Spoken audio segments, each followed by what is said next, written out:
নবী করিম সাল্লাল্লাহু আলাইহি সাল্লাম বলেছেন, আল্লাহর আকাশের নিচে জমিনের উপরে খাদিজার মতো উত্তম মহিলা আর নাই। হযরত আয়েশা বলেন, নবীজি একদিন এক রাতে আমার কাছে ঘুমানো ছিলেন। আমি ঘুম থেকে জেগে দেখি নবীজি নাই। মনে মনে চিন্তা করলাম কোথায় গেলেন, বোধহয় অন্য কোনো স্ত্রীর ঘরে গেছেন। আমি চুপিসারে খোঁজ নিতে লাগলাম, কোনো ঘরে খবর পেলাম না। পরে দেখতে পেলাম রিয়াদুল জান্নার ভিতরে বসে নবীজি দুই হাত উঁচু করে কি যেন বলেন আর কান্দেন।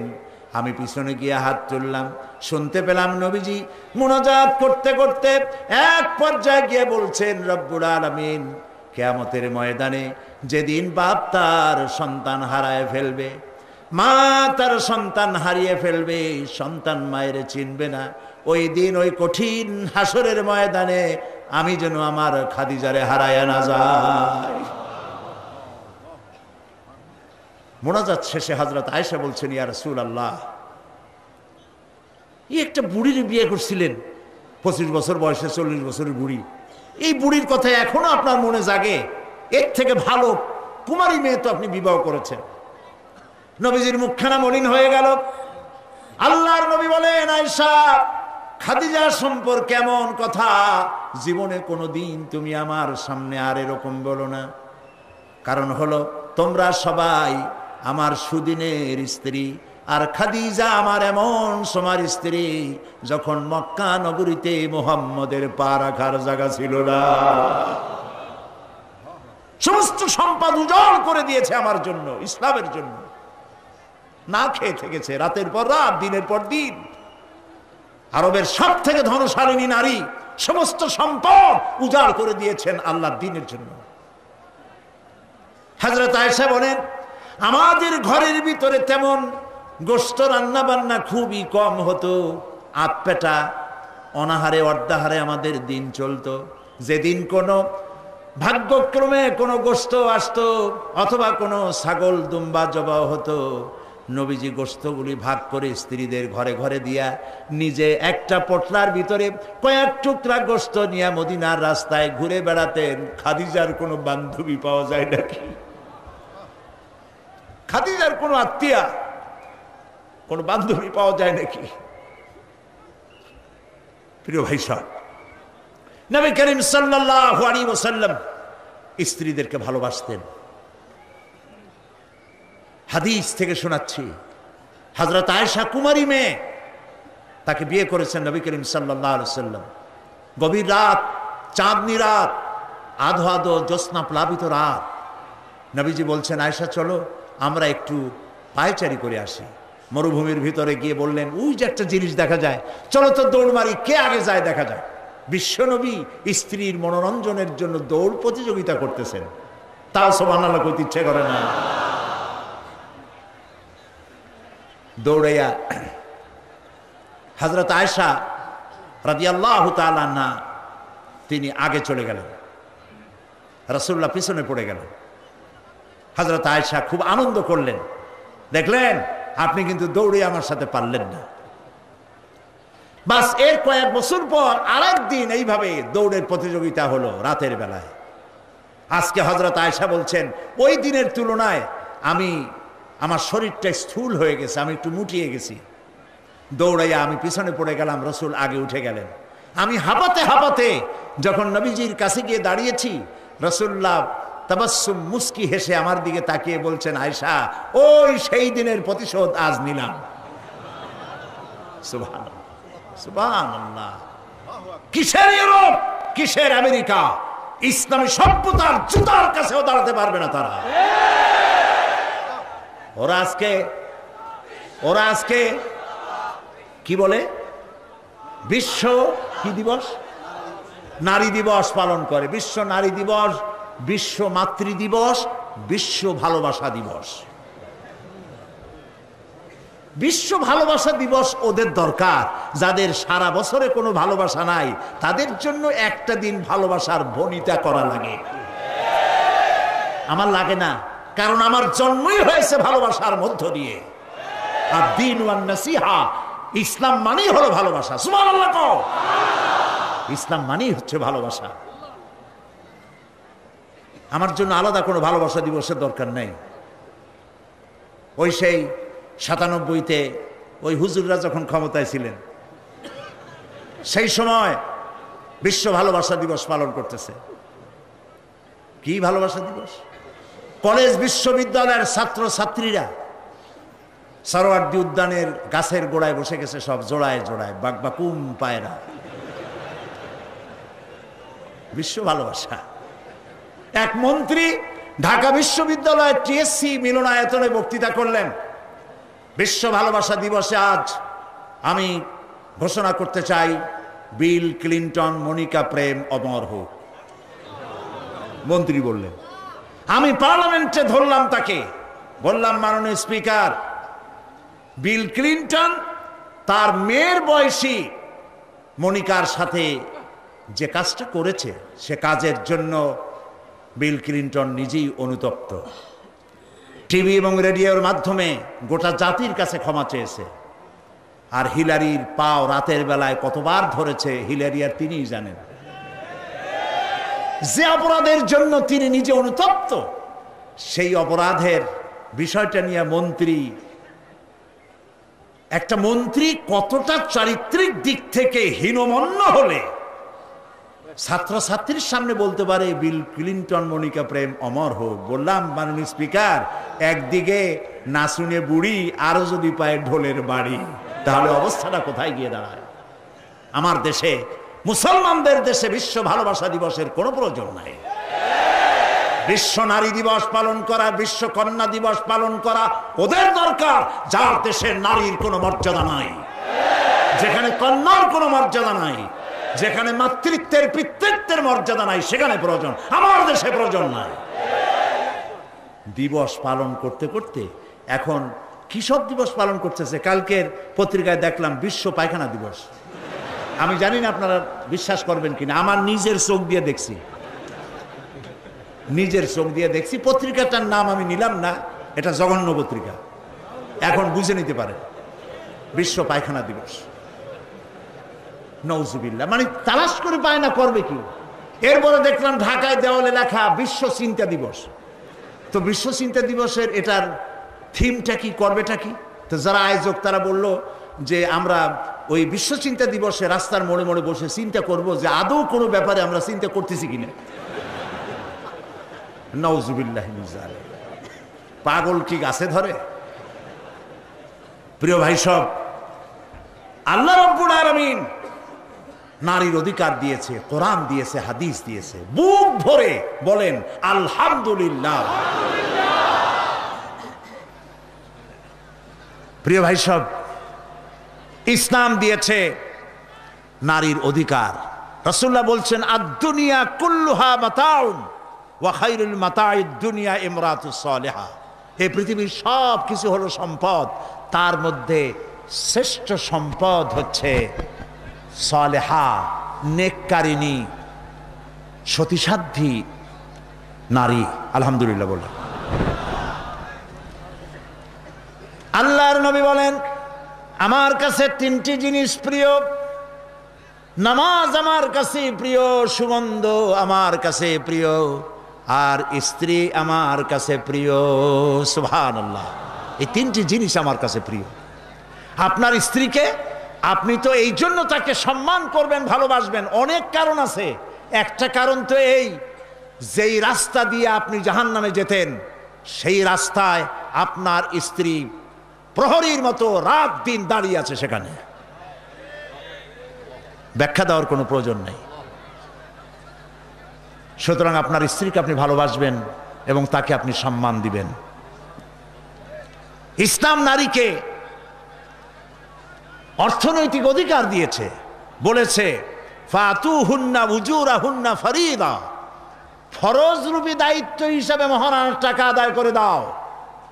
এখন মহারণার টাকা আদায় করা হয় না, এখন বিবাহ মজলিসগুলিতে বলা হয় মহারণা কত? মহারণা হচ্ছে 21,21,101 টাকা, 11,11,101 টাকা। একটা 1 টাকা থাকা লাগবে। কোথায় পাইছেন এটা? একটা 1 টাকা থাকা লাগবে। আর এই যে মহারণা বাঁধা হয়, এই মহারণার টাকা আদায় করা অধিকাংশ ক্ষেত্রে আদায় করা হয় না। কথা ঠিক কিনা? কথা ঠিক কিনা? বরং উল্টা মহারণা আদায় করে নেয়। কারণ বলেন পাত্রপক্ষ। পাত্রপক্ষ মহারণা আদায় করে নেওয়ার সময় আদায় করার জন্য ঘটক, এগুলোরে কি বলে? ঘটক। কোন কোন এলাকায় এদেরকে উচ্চনাক বলা হয়।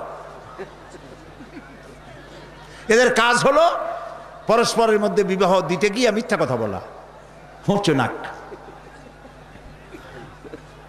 তো এরা বলে যে অমুকের ছেলে অমুকের মেয়ের বিবাহ হবে, ছেলেকে দিতে হবে কি? ছেলেকে দিতে হবে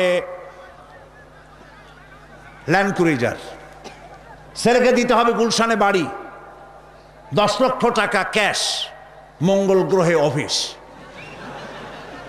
বলে ছেলে লেখাপড়া জানে কি? কলেজের বারান্দা দিয়ে কয়েকদিন ঘুরে টুরে আসছে, গলায় সোনার সেন্টেনও আছে, মাথায় ভাল্লুকের মতো চুলও আছে। এরপরে এইভাবে করে এক অপাত্রে মেয়েদেরকে দেওয়ার ব্যবস্থা হয় টাকা পয়সার বিনিময়। মহারানাটা ওরা নিয়ে গেল। বিবাহে যদি উপহার দেয় শ্বশুর, শ্বশুর পক্ষ, পাত্র কি বলে কন্যা পক্ষ, পাত্রপক্ষকে যদি সোনা দেয়, দানা দেয়, টাকা দেয়, সব জায়েজ আছে, সুন্নত। কিন্তু চাইয়া নেওয়া যাবে না, দাবি করে নেওয়া, ডিমান্ড করে নেওয়ার নামই হলো যৌতুক। এটার নাম কি? চট্টগ্রামে কি বলে? যৌতুক। এই যৌতুক হলো শ্বশুরের সাথে এক প্রকারের কৌতুক। এইভাবে করে চাইয়া টাকা আদায় করা হারাম। চাইয়া টাকা আদায় করা কি? আজকের এই বিশাল তাফসীরুল কোরআন মাহফিলে আমি জানতে চাই যে এই যাদের ছেলে আজ পর্যন্ত বিয়ে দেন নাই, বিবাহ দিতে গিয়ে কন্যা পক্ষের কাছ থেকে হারাম চাইয়া যৌতুক আদায় করে ছেলে বিয়ে দিবেন না, এই রকমের লোক ওয়াদা করতে পারবেন না? মনে করবেন এই কথা যে আল্লাহ মাহফিলে আজকে আসলাম কেন? আচ্ছা দেখি তো, যারা ছেলে বিয়ে দেন নাই তারা ওয়াদা করবেন এই কথা বলে যে আমার ছেলে বিবাহ দিতে গিয়ে যৌতুক এক পয়সাও, 1 থেকে নিয়ে 1000 কোটি যা হোক, যৌতুক চাইবো না, বিনা যৌতুকে ছেলে বিবাহ দেব। কারা কারা দেবেন? ছেলেওয়ালারা হাত তোলেন তো।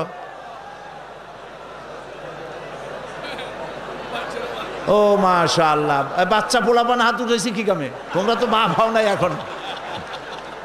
হাত নামান। জি, ভবিষ্যতে হাত নামান, হাত নামান। আলহামদুলিল্লাহ বলেন।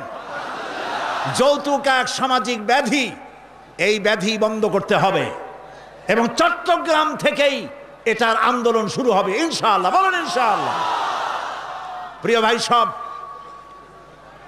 যারা বিবাহ করে নাই সেসব যুবকদের বিবাহ করা লাগবে কিনা? লাগবে কিনা? হ্যাঁ, ফুর্তি হয়ে একটু জোরেই বলতেছে লাগবে। এই বিবাহ করতে গেলে শ্বশুর যদি ঘড়ি দেয় বলবা আলহামদুলিল্লাহ, যদি শেরওয়ানি দেয় আলহামদুলিল্লাহ, যদি কিছু না দেয় নাউজুবিল্লাহ, নাকি? তাও আলহামদুলিল্লাহ। বরং তুমি কেন ফকিরের ছেলে ফেলে না তো? তোমরা যুবকদের বলতেছি, ফকিরের বলাবার না তো। তো বউ ওই কি বলে, যারা বিবাহ করবা সেই শ্বশুর বাড়ির টেলিভিশন না হইলে দেখা যাবে না তুমি কি খয়রাতির পোলা। যদি এখন তো দেখতেই হয়, তো বউয়ের বাপের কাছ থেকে টেলিভিশন না নিয়া মসজিদ গুলার সামনে শুক্রবার দিন থাল পাতে বসে যাইও। তাও কন্যা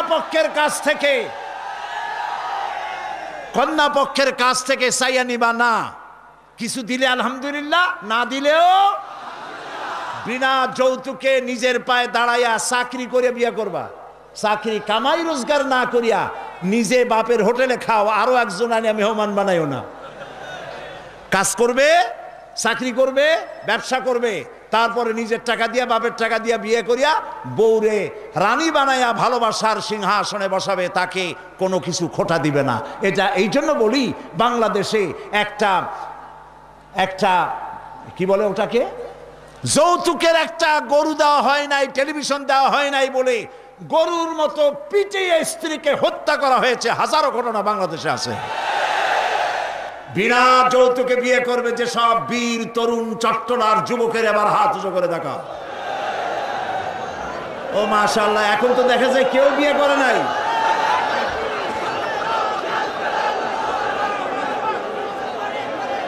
আচ্ছা, হাত নামান, হাত নামান, আলহামদুলিল্লাহ বলেন, হাত নামান। এই যে ভাই, আমি কিন্তু বুঝতে পারি দাঁড়াইছেন কেন, কোমর ব্যথা করতেছে বোধহয়।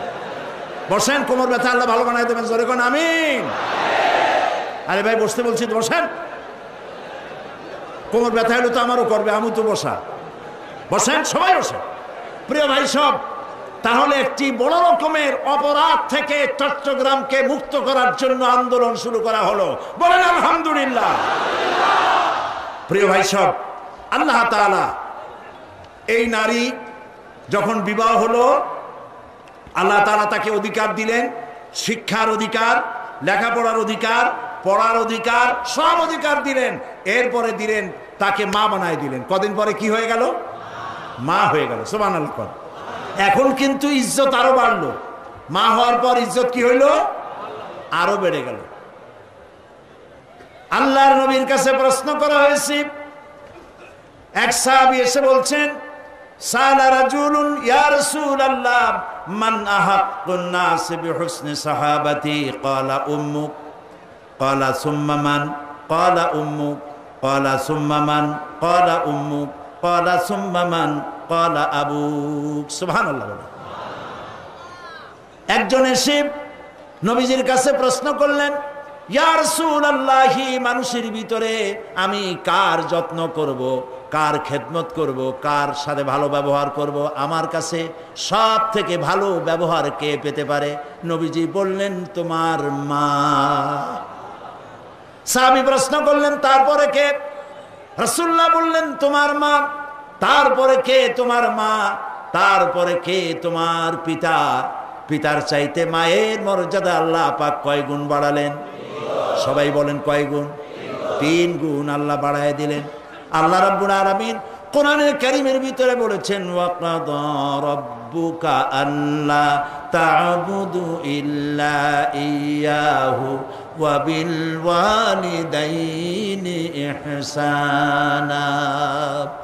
তোমার রবের পক্ষ থেকে চূড়ান্ত ফয়সালা হয়েছে যে আল্লাহর ইবাদত করার পর মা বাপের ইহসান করবে। সুবহানাল্লাহ।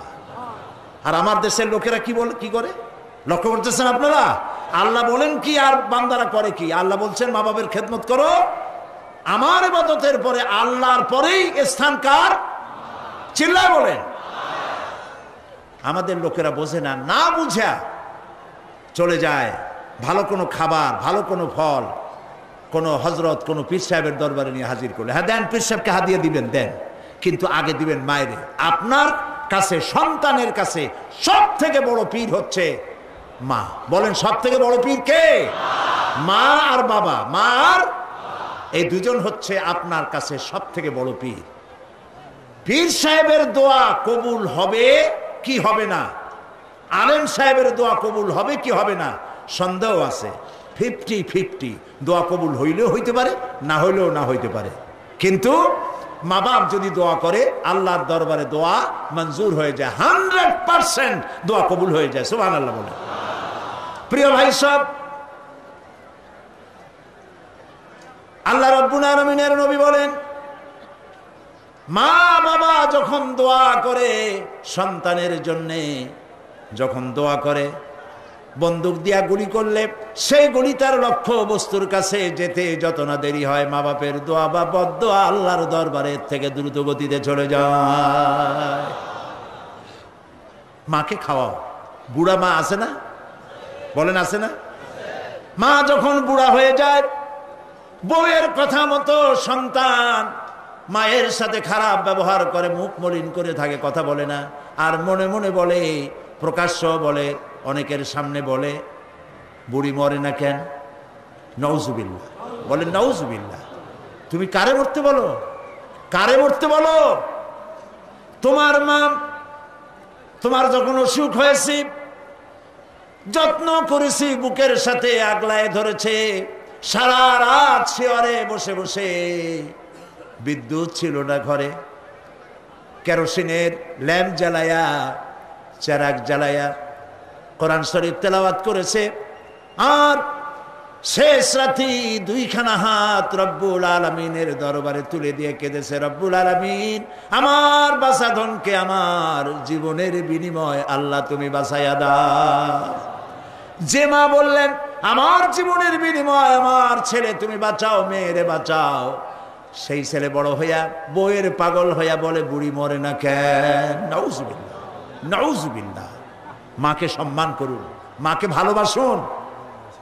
আল্লাহ রাব্বুল আলামিন বলেন ওয়াওয়াসাইনাল ইনসানা বিওয়ালিদাইহি ইহসানা হামালাতুহু উম্মুহু কুরহা ওয়া ওয়াদাআতুহু কুরহা ওয়া হামলুহু ওয়া ফিসালুহু 30 শাহরা। আমি সমগ্র মানব গোষ্ঠীকে উপদেশ দিচ্ছি, তোমরা তোমাদের ওসিয়ত করছি, তোমরা তোমাদের মা বাপকে সম্মান করো। তোমার মা তোমাকে গর্ভধারণ করেছে অত্যন্ত কষ্টের সাথে, ডেলিভারি করেছে অত্যন্ত কষ্টের সাথে, আর 30টা মাস বুকের দুধ দিয়ে তোমারে মানুষ করছে। সুবহানাল্লাহ, সুবহানাল্লাহ। প্রিয় ভাই সব, মা বাপ যদি হাত তোলে, চোখ দিয়া পানি পড়ে, দোয়া কবুল হয়ে যাবে। সুবহানাল্লাহ। এই যে হযরত বাইজিদ বুস্তামি রহমতুল্লাহ আলাইহের এই দরগায় আপনারা যান, হযরত বাইজিদ বুস্তামি যখন ছোট্ট ছিলেন, তার মা অসুস্থ, গভীর রাত্রে মা জেগে বলছে, বাবা আমি তো পানির পিপাসায় শেষ হয়ে যাচ্ছি, একটু পানি পান করাও। বাচ্চা দেখলেন ঘরের মধ্যে পানি নাই, বাইরে কোথাও থেকে পানি জোগাড় করলেন, এসে দেখেন মা ঘুমায় গেছে। শীতের রাত, বাচ্চা দাঁড়ায় আছে পানি নিয়ে। ফজরের সময় মায়ের ঘুম ভেঙেছে, তাকিয়ে দেখে বাইজিদ দাঁড়ানো। বাইজিদ তুমি দাঁড়ানো কেন? কাঁপতেছো কেন? ছেলে বলছে, মা আপনি পানি চাইছিলেন। তা পানি চাইছিলাম, তা কি হয়েছে? তা আমি তো ঘরে পানি পাইনি, দূরে গিয়ে পানি আনছি, আনি দেখে আপনি ঘুমাই গেছেন। আমারই উঠাও নাই কেন? আপনার ঘুমের ক্ষতি হবে। তা তুমি নিজে ঘুমাও নাই কেন? এই জন্য যে আপনি জায়গায় যদি আবার পানি চান আর সময় মতো না দিতে পারি, তাহলে তো আপনার কষ্ট হবে। সেই জন্য মা আমি দাঁড়ায় রয়েছি, আপনি পানি খাবেন, সেই পানি নিয়ে। বাইজিদের মা হযরত বাইজিদকে বিছানার উপরে আরাম করে শোয়াই দিয়া উজু করে নিজে নামাজ পড়লেন। নামাজ আদায় করে দুইখানা হাত আল্লাহর দরবারে তুলে ধরে বলেন, রব্বুল আলামিন আমি বাইজিদের মা, আমার ছোট্ট বাইজিদ আমার জন্য যে কষ্ট করেছে আজ, তার এই কষ্ট দেখে আমার কলিজা ঠান্ডা হয়ে গেছে। আমি মা হয়ে আমার বাইজিদের জন্য দোয়া করি, রব্বুল আলামিন আমার বাইজিদকে তুমি সুলতানুল আরিফিন বানায়া দাও। দোয়া মঞ্জুর হয়েছে না হয় নাই? সুবহানাল্লাহ। প্রিয় ভাই সব, এই জন্য মা বাপকে সম্মান করতে হবে, মহব্বত করতে হবে এবং তাদের জন্য দোয়া করতে হবে। দোয়াটা আল্লাহ শিখাই দিয়েছেন। এমনকি মা বাবার সামনে চোখ মোটা করে কথা বলবে না, চোখ মোটা করে মা বাবার সামনে কথা বলবে না। আল্লাহ ইচ্ছা করলে চোখ অন্ধ করে দিতে পারেন। পীরের সামনে যত গিয়ে মহব্বত করে ঘাড় কাট করে বসো, তোমার বড় পীর, তোমার মা, তোমার বাবা, তাদেরকে শ্রদ্ধা করো, সম্মান করো, কলজা দিয়ে মহব্বত করো। মা বাপকে একটা কথা বিশ্বাস করুন, মনে রাখেন, মা বাপকে যে যত বেশি সম্মান করবে, মহব্বত করবে, মর্যাদা দেবে, তার জীবনে সম্মানের আর রুজির কোনো অভাব হবে না, হবে না, হবে না। আল্লাহ তাআলা বাড়ায় দেবেন। সুবহানাল্লাহ। আল্লাহ দোয়া শিখাই দিচ্ছেন, বান্দারে মা বাবার সামনে শক্ত করে কথা কইস না, ওয়াকুল লাহুমা কাওলান কারীমা, মা বাবার সাথে সম্মান সূচক কথা বলো আর আমার কাছে দোয়া করো। কি বলে? আল্লাহ রাব্বুল আলামিন দোয়া শিখাই দিচ্ছেন, রব্বিরহামহুমা কামা রাব্বায়ানি সাগীরা। সবাই পড়েন, রব্বিরহামহুমা কামা রাব্বায়ানি সাগীরা। আবার পড়েন, রব্বিরহামহুমা কামা রাব্বায়ানি সাগীরা। আল্লাহ তাআলা শিখাই দিলেন, বান্দারে দোয়া কর, আয় আমার রব, আমার মা বাপ আমাকে যেমন ছোটবেলায় স্নেহের করে লালন পালন করেছে, মাবুদ গো তুমি আমার মা বাপকে সেইভাবে তোমার রহমত করে লালন পালন করো। আল্লাহ দোয়া শিখাই দিচ্ছেন। এই দোয়া প্রত্যেক নামাজের পর আপনারা পড়বেন। মনে থাকবে ভাই? জোরে বলেন, মনে থাকবে? আল্লাহ যেন আমাদেরকে মনে রাখান, আমরা বলি আমিন। প্রিয় ভাই সব, মা হিসাবে আল্লাহ তাআলা এই মর্যাদা বৃদ্ধি করে দিলেন। নারীর 3টা স্তর বললাম, কন্যা, বধূ, মাতা। 3 স্তরে ইসলাম যে মর্যাদা দিয়েছে, এর থেকে বেশি মর্যাদা পৃথিবীতে কেউ দিতে পারে নাই। এখন এই নারীদেরকে যাদের এত মর্যাদা আল্লাহ দিলেন, মর্যাদা তো এত বাড়াই দিলেন, সন্তানের জান্নাত মায়ের পায়ের তলে ঢুকাই দিলেন। সুবহানাল্লাহ বলেন, সুবহানাল্লাহ বলবেন না? মেয়ে লোকের মায়ের পায়ের তলে তার সন্তানের বেহেশত আল্লাহ ঢুকাই দিলেন। সম্মান করো, মর্যাদা করো। যারা মা বাবার সাথে বেয়াদবি করছো, আজকের রাতে মায়ের কাছে গিয়ে, বাপের কাছে গিয়ে পাও দুটো জড়ায় ধরো আর বলো, আব্বা আম্মা আমি তো ভুল করছি, বেয়াদবি করছি, বুঝি নাই, আল্লাহর রাস্তায় আমারে মাফ করে দেন। মাফ করে দেবে না? দিবে। মা বাবার চাইতে সন্তানের জন্য কল্যাণকামী কে আছে? বউর কথা মতো খবরদার কখনো মা বাবার সাথে নাফরমানি করবেন না। মনে থাকবে? মনে থাকবে? আল্লাহ তাআলা মনে রাখার তৌফিক দিক, আমরা বলি আমিন। প্রিয় ভাই সব, এই নারীকে সম্মান দিয়ে আল্লাহ তাআলা বলেছেন নারীরা যেন পর্দায় থাকে। কুল লিল মুমিনাতি ইয়াগদুদনা মিন আবসারিহিন, মেয়ে লোকদেরকে বলা হয়েছে, মুমিনা নারী তোমরা তোমাদের চক্ষুকে পর পুরুষ থেকে নিম্নগামী করে রাখো।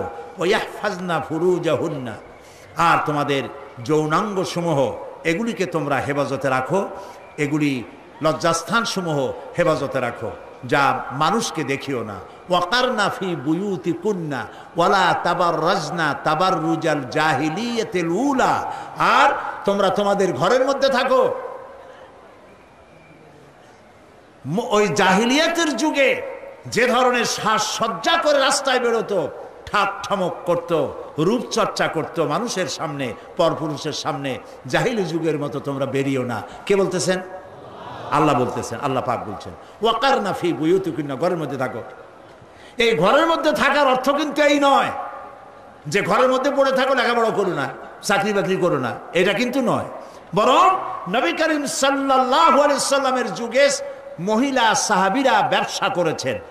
কেউ আতরের ব্যবসা করেছেন, কেউ ফলের ব্যবসা করেছেন, কেউ খেজুরের ব্যবসা করেছেন, এবং এই মহিলারা নার্সের দায়িত্ব পালন করেছেন। যুদ্ধাহত সৈন্যদেরকে নার্সিং করেছেন, যুদ্ধের ময়দানেও তারা কাজ করেছেন। কাজী ঘরের মধ্যে থাকো, তার অর্থ হলো ঘরের মধ্যে যে পরিবেশটা থাকে পর্দার পরিবেশ, যখন বাইরে যাবে তখনও এই পর্দার পরিবেশটা নিয়ে যাবে। যখন বাইরে যাবে বোরখাটা পরে যাইও, বোরখাটা পরলে ওইটা একটা ঘরের মতো, বোরখার দরজাও আছে, জানালাও আছে, আছে না? যেখানে সুযোগ আছে জানলা খুলে দেন, মুখের কাপড়টা উঠাইয়া দেখেন যেখানে সুযোগ আছে, আর যেখানে সুযোগ নাই জানলা বন্ধ করে দেন, ঠিক না? এই বোরখা পরতে বলা হয়েছে, বোরখা পরে চলবেন। এই বোরখাটা একটা নিয়ামত। বাংলাদেশ নিয়ে কথা বলি, এই বাংলাদেশে আজ পর্যন্ত যত নারীর মুখে অ্যাসিড পড়েছে, একটা দৃষ্টান্ত চাই। আপনারা বলেন আমাকে যে বোরখা পরা একটা মেয়ে লোকের মুখে অ্যাসিড পড়েছে, প্রমাণ দেন। পারবেন প্রমাণ দিতে? পারবেন?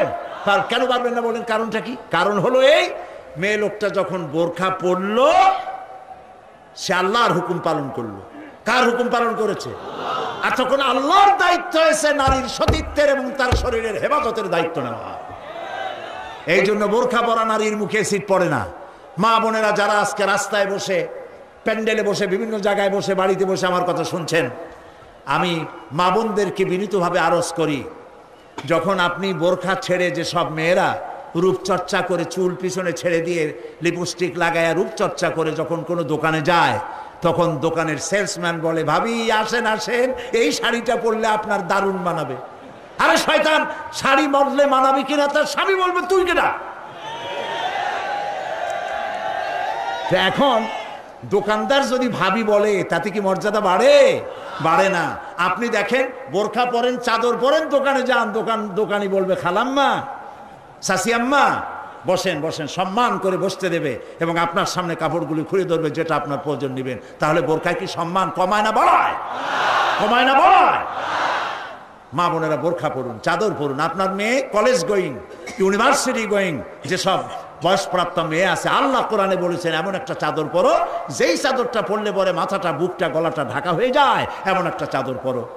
এই চাদর পরা মুসলমানদের জন্য ফরজ। মুসলমানদের জন্য কি? আজ ফ্রান্সের প্রেসিডেন্ট জ্যাক শিরাক, এই জ্যাক শিরাক এক বিরাট সাংঘাতিক একটা বাজে কাজ করেছে। তিনি তার দেশে কলেজে, বিশ্ববিদ্যালয়গুলোতে মুসলিম মহিলাদের মুখে চাদর পরা, হিজাব পরা নিষিদ্ধ ঘোষণা করেছে। আমরা আজকে চট্টগ্রাম তাফসীরুল কোরআন মাহফিলের লক্ষ লক্ষ মানুষের উপস্থিতিতে বাংলাদেশের কণ্ঠ বাতাসে মিশিয়ে দিচ্ছি। পত্রিকার মাধ্যমে যদি সাংবাদিকরা পৌঁছাতে পারেন ভালোই হবে। অনেক ভালো ভালো সাংবাদিক আছে যারা মাহফিল এখানের মধ্যে সীমাবদ্ধ থাকে না, তাদের লেখার মাধ্যমে এই চট্টগ্রাম তাফসীরের মাহফিল ছড়িয়ে যায় গোটা বাংলাদেশ তথা বিশ্বের বিভিন্ন জায়গায়। ওই সব সাংবাদিকদেরকে ধন্যবাদ জানাই আর প্রাণ খুলে দোয়া করি আল্লাহ এদের কলমকে আরো শানিত বানিয়ে দাও। আপনারা আমাদের কথা লেখেন, আমরা জ্যাক শিরাককে বলছি আপনি যে কাজটি করতেছেন এটা আপনি প্রেসিডেন্ট হয়ে, ইউরোপের একটি বড় রকমের রাষ্ট্রের প্রেসিডেন্ট হয়ে মানবাধিকার লঙ্ঘন করেছেন। মুসলমানদের পর্দা বন্ধ করার কোনো ইখতিয়ার আপনার নয়, যেমন আপনার ইখতিয়ার নাই কোনো পাদ্রীর লম্বা জামা অথবা ক্রসকে নামিয়ে ফেলার জন্য। আপনি বলতে পারেন, পারে বলতে? রবিবার দিন গির্জায় যেতে বন্ধ করতে পারেন? রবিবার দিন গির্জায় যাওয়া যেমন তার ধর্মীয় কাজ, গলার ভিতরে ক্রস লাগানো যেমন তার ধর্মীয় কাজ, আমার মুসলমান মেয়েদের পর্দা করা, হিজাব করা তেমন আল্লাহর নির্দেশিত কাজ। আমরা গোটা বাংলাদেশের পক্ষ থেকে, এই মাহফিলের পক্ষ থেকে জ্যাক শিরাককে নিন্দা জানাই এই কাজের জন্য।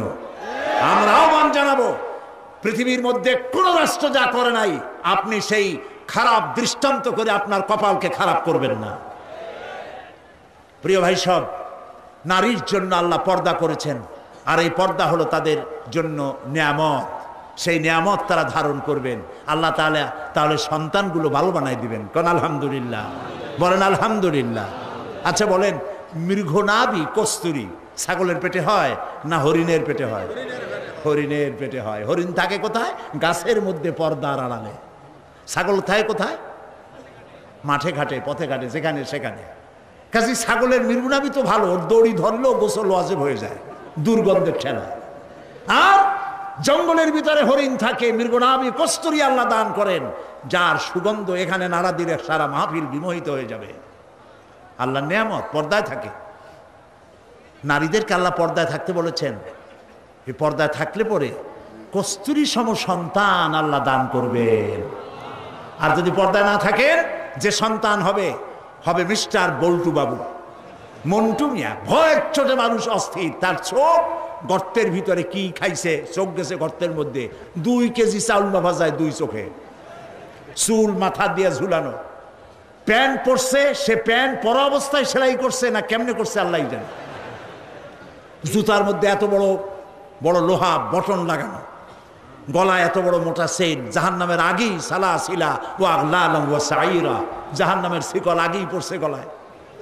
রাস্তায় মানুষে দেখে আর বাপ বাপ করে পলাইতে থাকে, বলতে থাকে আল্লাহ এই শয়তানের গজব দাও, এই শয়তানের যে মায় পেটে রাখছে তার কলেরা দাও, আর বাপের বসন্ত দাও। আর ছেলে যদি ভালো হয়, মানুষও দোয়া করে, আরে এই ছেলেটা এত ভালো, আল্লাহ এই ছেলেটির প্রতি রহম করো, এই ছেলের যে মায় পেটে রাখছে সে মায়ের রহম করো, ওর বাপের রহম করো। সুবহানাল্লাহ। নেক সন্তান পাওয়ার জন্য পর্দায় থাকা আপনার জন্য জরুরি। মা বোনেরা পর্দায় থাকুন এবং নিজের সৌন্দর্য পরপুরুষকে দেখাবেন না। আপনার সৌন্দর্য আপনার পিতার জন্য নয়, ভাইয়ের জন্য নয়, ছেলের জন্য নয়, কারোর জন্য নয়, শুধুমাত্র একমাত্র কেবলমাত্র স্বামীর জন্য। এই সুন্দরী প্রতিযোগিতার কথা সেদিন বলেছি। বাংলাদেশে বিভিন্ন সাবান কোম্পানির পক্ষ থেকে সুন্দরী প্রতিযোগিতা, ফটোজেনিক কি ফটো সুন্দরী, মিস ফটো সুন্দরী জেনিক না কি একটা কপালের ছাড়া, জি এগুলি করতেছে, এগুলি তারা করতেছে, বিভিন্ন জেলা শহরে করতেছে। প্রিয় ভাই সব, আমি সেদিন বলেছি, আজকে লক্ষ লক্ষ লোক, সকলকে বলি, মিস বাংলাদেশ অথবা ফটোজেনিক সুন্দরী প্রতিযোগিতা যেখানে হবে সেখানেই বাধা দিবেন। ফটোজেনিক সুন্দরী প্রতিযোগিতা বাংলাদেশের মাটিতে হতে দেওয়া হবে না।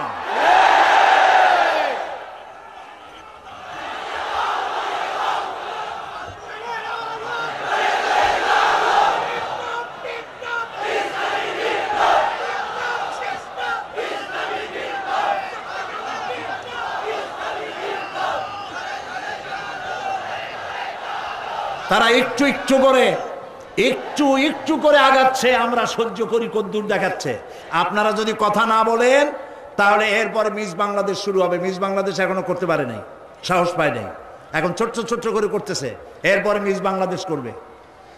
নির্লজ্জ যারা নারীর সৌন্দর্য প্রতিযোগিতা যারা করে, যারা বিচারক, নারীর সৌন্দর্যের শরীরের অঙ্গ প্রত্যঙ্গের মাপ নিয়ে সৌন্দর্যের বিচার যারা করে, শয়তানের চাইতেও নিকৃষ্ট তারা, লম্পট, লুচ্ছা। আমাদের দেশকে কোনো অবস্থাতেই আমরা অশ্লীলতার পথে ধাবিত হতে দিতে পারি না।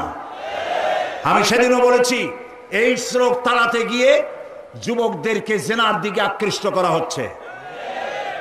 একটা সাইনবোর্ড লাগাইছে, যৌন রোগে টেনশন নাই, কি জানি লইলে, হ্যাঁ নাউজুবিল্লাহ বলেন। এটা কেমন কথা? আপনি লিখবেন এইডস রোগ হচ্ছে মরণ ব্যাধি, ধর্মীয় অনুশাসন মানলে পরে এইডস রোগ থেকে বাঁচা যায়। এটা দেখুন, যে লিখেছেন, যে ব্যক্তি লিখেছে এই স্লোগান, যার মাথায় আসছে সে নিশ্চয়ই চরিত্রবান না লম্পট। লিখেছে এই যৌন রোগে, বলেন না কি মুখস্থ, যৌন রোগে রেহাই নাই, কন্ডম লইলে টেনশন নাই। তার মানে কন্ডম নিয়ে জেনা করো, নাউজুবিল্লাহ বলে। আমি সব জায়গায় বলে এসেছি, চট্টগ্রামের পুলিশ কমিশনার, চট্টগ্রামের ডিসি, আপনারা এই সাইনবোর্ড ভাঙেন। আপনারা যদি এই সাইনবোর্ড না ভাঙেন, আমি জনগণকে বলবো, জনগণ এই এইডসের সাইনবোর্ডকে ভেঙে গুড়িয়ে দাও।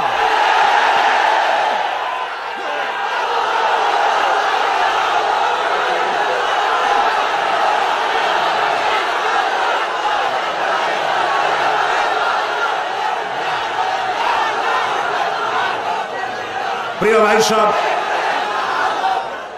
আমরা কখনো আইন হাতে নিতে চাই না, কিন্তু আমার জাতি চরিত্র ধ্বংস হলে আমরা বসে থাকব না। আমরা কথা বলবো, আমরা আমাদের বিবেককে কারো কাছে বিক্রি করি নাই। কথা বলবো পার্লামেন্টে, সিংহের মতো গর্জন করব ময়দানে, জীবন দিয়ে দিয়ে আল্লাহর কোরআনকে প্রতিষ্ঠা করবো ইনশাআল্লাহ।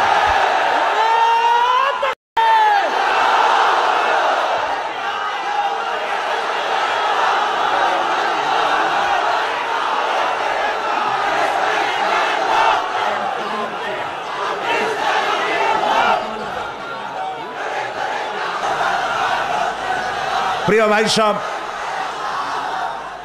আমরা কখনো আইন হাতে নিতে চাই না, কিন্তু আমার জাতি চরিত্র ধ্বংস হলে আমরা বসে থাকব না। আমরা কথা বলবো, আমরা আমাদের বিবেককে কারো কাছে বিক্রি করি নাই।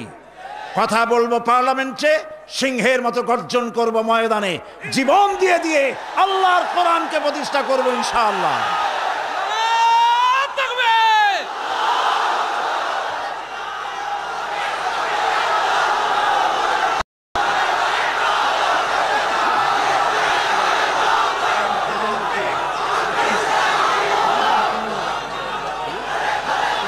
প্রিয় ভাই সব, বসুন। সুতরাং নারীকে পর্দায় থাকতে হবে এবং এই পর্দার আচরণ করতে হবে। মহিলাদের কর্মসংস্থানের বিষয়টাও ইসলাম পরিষ্কার বলে দিয়েছে। মেয়েরা কাজ করতে পারবে, কোনো অসুবিধা নাই, চাকরি করবে, লেখাপড়া করবে। নবী করিম সাল্লাল্লাহু আলাইহি ওয়াসাল্লামের স্ত্রী আমাদের মা হযরত আয়েশা রাদিয়াল্লাহু তাআলা আনহা হাজার হাজার সাহাবীদের উস্তাদ ছিলেন, হাদিস শিখিয়েছেন, ফিকহ শিখিয়েছেন, সুবহানাল্লাহ বলো, কোরআন শিখিয়েছেন, যুদ্ধের ময়দানে প্রধান সেনাপতিত্বের দায়িত্ব পালন করেছেন পর্দার ভেতরে থেকেই। সুতরাং আমাদের মাতৃজাতি, আমাদের নারী সমাজ লেখাপড়া করতে পারবেন, চাকরি করতে পারবেন, সব পারবেন, তবে একটি কাজ হলে তাদের চাকরিগুলি নিরাপদ হয়। সে কাজ হচ্ছে দেশের সবগুলি, আমি প্রস্তাব করেছিলাম, প্রস্তাবটা এখনো গৃহীত হয়নি। আমি বলেছি মহিলাদের জন্য আলাদা মেডিকেল কলেজ করার জন্য, কারণ মহিলা মেডিকেল কলেজ হলে পরে আমাদের দেশে যত পুরুষ ডাক্তার আছে সেই পরিমাণ মহিলা ডাক্তার নাই। মহিলাদের এমন অনেক রোগ হয় যা স্বামীর কাছে বলতেও তারা লজ্জা করে। ডাক্তার তো ভালো, এই জন্য মহিলা ডাক্তার বেশি প্রয়োজন। আর এজন্য বহু মেধা শক্তি সম্পন্ন মেয়েরা কোএডুকেশন বলে মেডিকেল কলেজগুলিতে ভর্তি হতে চায় না। মহিলা মেডিকেল কলেজ হলে তারা স্বাচ্ছন্দ্য ফিল করে। আমি প্রস্তাব দিয়ে রেখেছি, আপনারা দোয়া করুন যেন সেটা হয়। এখন সমস্ত গার্মেন্টস ফ্যাক্টরি, সমস্ত প্রাইমারি স্কুল এবং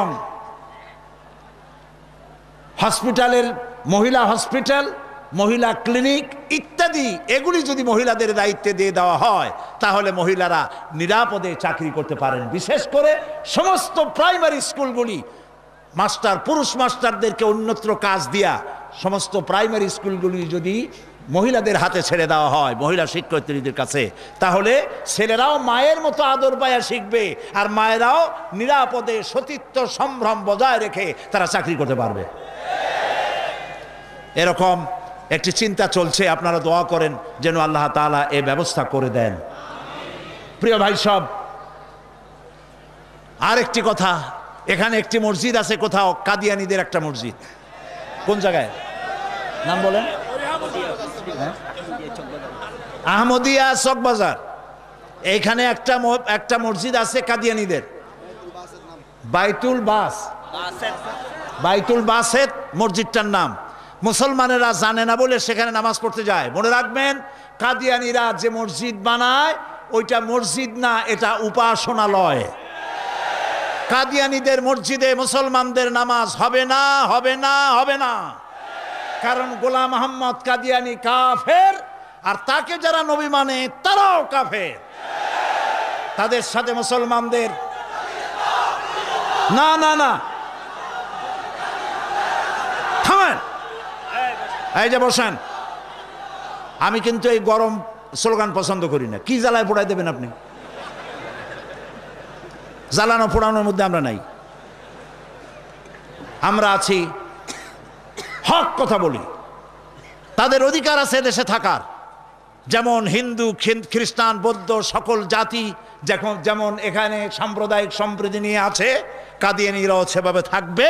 তবে তারা থাকবে অমুসলিম হিসাবে, মুসলমান হিসাবে অবশ্যই নয়। তাদের উপাসনার গায়ে কেউ হাত দেবে না, মনে থাকবে এই কথা। আমাদেরকে কোরআনে নিষেধ করা হয়েছে কারো মন্দির ভাঙবে না, কারো গুরুদুয়ারা, কারো গির্জা, কারো চার্চ, কারো প্যাগোডায় হাত দিবে না, ভাঙবে না, এবং কারো দেবতাকে গালি দিবে না, আমার আল্লাহ বলেছেন। মনে থাকবে এই কথা। সুতরাং তাদের উপাসনালয় হাত দেওয়া যাবে না। যেমনি বানাইছে তেমনি থাকুক, তারা নামাজ পড়বে। আমি আমার জনগণকে সতর্ক করছি, ওদের মসজিদ নয়, উপাসনালয়। ওটাকে মসজিদ বলা জায়েজ নাই, এটা উপাসনালয়। কোন মুসলমানের নামাজ এখানে হবে না, মনে থাকবে। মাথা গরম করবেন না কখনো। ইসলাম এই মাথা গরমে পছন্দ করে না। আস্তে আস্তে কোনো জায়গায় নিজেরা বসে বসে বোমা বানাইয়া তারপর আন্দাজে যাই এক এক জায়গায় হামলা করবেন, ইসলাম এটা মানে না, ইসলাম এটা বলে না। আপনি মাথা ঠান্ডা করবেন এবং আইন শৃঙ্খলা মেনে কাজ করবেন। নিজের ইচ্ছা মতো গোপন হামলা করা, গোপনে অস্ত্র তৈরি করা ইসলামের কোনো অনুমোদন নাই। এই জন্য আজকেও বলি, বাংলাদেশে হরকতুল জিহাদ, জামাতুল মুজাহিদিন সাহায্য করেন, আর কি হিজবুত তাওহীদ, হিজবুত তাহরীর, জুমরাতুল মাসাকিন, এই জাতীয় যতগুলি নতুন নতুন সংগঠন হয়েছে, এদেশের মুসলমানদের সাথে কোনো সম্পর্ক নাই। এগুলারে যেখানে পাবেন সেখান থেকে ধরে পুলিশে ধরিয়ে দিবেন। এরা বাংলাদেশের দুশ্মন, এরা মুসলমানদের দুশ্মন। আমার দেশের সাম্প্রদায়িক সম্প্রীতি বিনষ্ট করে এবং বোমাবাজি করে এই দেশকে বদনাম করে আমেরিকাকে তারা দাওয়াত করতে চায়, তারা বুশকে দাওয়াত করতে চায়। কাজী হিজবুত তাহরীর, হিজবুত তাওহীদ, হরকতুল জিহাদ, জামাতুল মুজাহিদিন মুসলমানদের সাথে কোনো সম্পর্ক নাই। যেখানে পাও সেখানে ধরো, গরুর দড়ি দিয়া বান্ধিয়া পুলিশে হ্যান্ডওভার করো। মনে থাকবে। আল্লাহ মনে রাখার তৌফিক দিন। প্রিয় ভাই সব, আমাদের এই স্বাধীন সার্বভৌম বাংলাদেশ আল্লাহ তাআলা যেন দয়া করে এই দেশকে কোরআনের প্রতিষ্ঠার জন্য আল্লাহ যেন হামওয়ার করে দেন, বলেন আমিন। এত মুসলমান কোরআনের কথা শুনতে যে দেশে আসে, সেই দেশে ইসলাম কায়েম হতে দেরি হয়, বড় আফসোস লাগে, কষ্ট হয়। আসুন আমরা সবাই মিলে কোরআনের রাজ কায়েমের আন্দোলনে শরীক হয়ে যাই। আন্দোলন করবেন না, আপনার কোনো দাম নাই। হতে পারেন আপনি বড় মুহাদ্দিস, হতে পারেন আপনি বিশাল চিন্তাবিদ, কিন্তু আন্দোলনের সাথে নাই, আপনার দাম নাই। একটা হাতি, একটা পাগলা হাতি যদি চন্দনপুরা অথবা এদিকে কি পুরো আছে, আরে কও না কেন কথা, এই যে আশেপাশে কত পুরো আছে, একদিক দিয়ে এসে ঢুকলো, একটা হাতি যদি ঢোকে তাহলে বাড়িঘর ভাঙ্গা মেসমার করে দিতে পারে, পারে না? কিন্তু হাতি যতই পাগলা হোক, যতই বন্য হোক, যতই শক্তিশালী হোক, একটা রেজিমেন্টের সামনে একটা হাতি কিচ্ছু না। আন্দোলন হচ্ছে রেজিমেন্ট, আন্দোলনে শরীক হও। কোরআন প্রতিষ্ঠা করতে যারা জীবন বাজি রেখে সামনে চলে এসেছে, সেই লাইনে সামিল হয়ে যাও।